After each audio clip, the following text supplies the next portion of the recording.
Welcome back to CBC News Today. I'm Harry Forestell. Well, earlier today in Ottawa, Transport Minister John Baird announced a $7 billion infusion for infrastructure spending. It's going to come in tomorrow's federal budget. Now, out of that $7 billion, $4 billion is going to be allotted to an infrastructure stimulus fund. $2 billion will help with repairs and construction at Canada's colleges and university, and the other billion or so will go into a so-called green infrastructure fund. We'll make for that new investment, that $4 billion new investment, will be that projects that are ready to go and that the work can be done in both 2009 and 2010.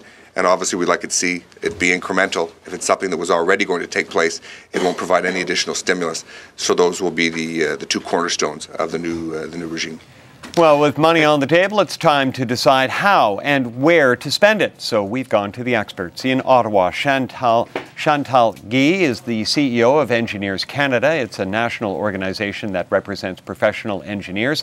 And in Toronto, Todd Latham is the publisher of ReNew Magazine Canada, a magazine about Canada's infrastructure. I'd like to welcome you both. Thanks for joining us. Chantal, let me begin with you, if you don't mind. What was your initial reaction to today's announcement by Minister Baird? Well, we're very happy. It's been many years now that engineers are worried about the state of the infrastructure in Canada, and we would say that any money that is going to be provided to do infrastructure project is good news. And how about you, Todd? First reactions, good or bad? Well, obviously, any money on infrastructure, I agree with Chantal, is good news. I think maybe some of this money has already been promised, so the question remains whether or not this is new, or indeed if this is something that's going to be rolled out in the longer period of time that's required to stimulate the economy. Chantal, how far does $4 billion go, do you think? Well, I think we have an enormous deficit in Canada to renew infrastructure. So, I mean, $4 billion is a good start. And obviously, as Todd was mentioning, we are awaiting details to know if this money will be allocated to projects that have a long-term aspect to them as well, because we know that for renewal of infrastructure, it is the type of project that are required. When you say a long-term prospect, what do you mean?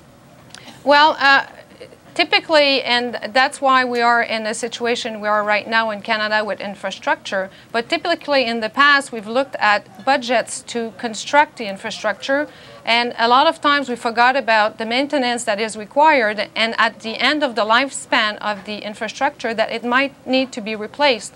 So when we talk about a long-term approach, obviously we're talking about considering at the beginning of the projects the whole lifespan of the infrastructure, so we don't get into this situation that we are right now 30 years from now. So of the $4 billion, a certain amount of that needs to be put aside simply to maintain and upgrade the projects. Absolutely. Yeah. That has to be considered. Todd, let me ask you, because your magazine every year comes out with a list of the top infrastructure projects in the country. So from your vantage point, what are the top investments? What are the top projects that taxpayers are going to get the biggest bang for their buck?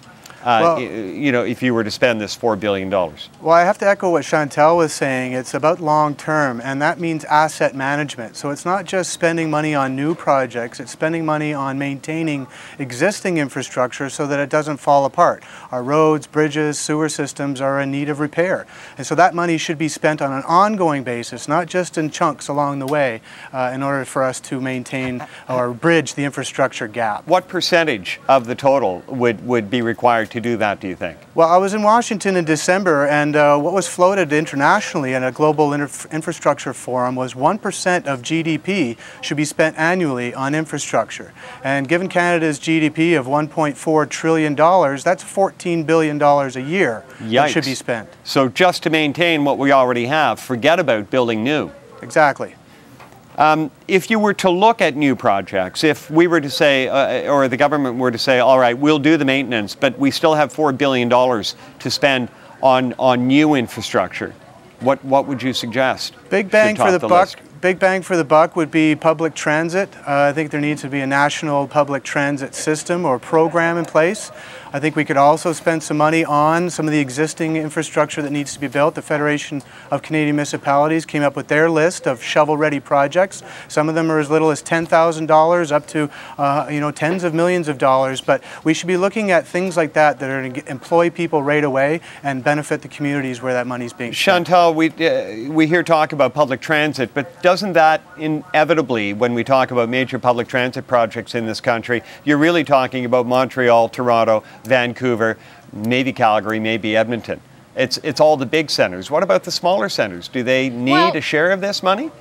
Absolutely. I mean, just look at the Ottawa plan. I think there's room for large investments in the large cities, but in the smaller cities as well. I think there should be a consideration for public transit across the country, not just for 4 major cities. Yeah.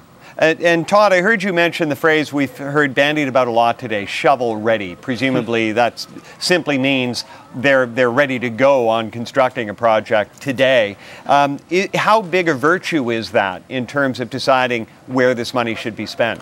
Well, it's very important. I think it's been brought up by economists before that there is a danger here that if we put too much into the economy too quickly, that could superheat it as the economy is coming back up. So what we want to do is spend the money smart in ways that can get people employed and get the work done now, not for long environmental assessment processes and things that will not ultimately happen until 2 or 3 years from now. I'm looking at the list your magazine published for major infrastructure projects, and I'm looking at bills. One for $6.5 billion, another $5.25 billion. The Spadina subway extension, $2.63 billion in Toronto. The Alberta Clipper project, $2 billion in Alberta. I mean, $4 billion doesn't look like it's going to go very far.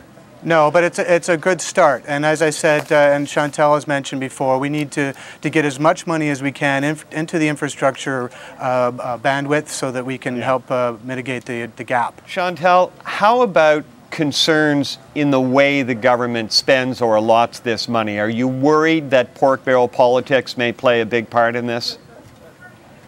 Well, are we worried? I mean, I think the municipalities and the provinces have already also a list of projects, and they will put forward, I think the best projects for their own communities.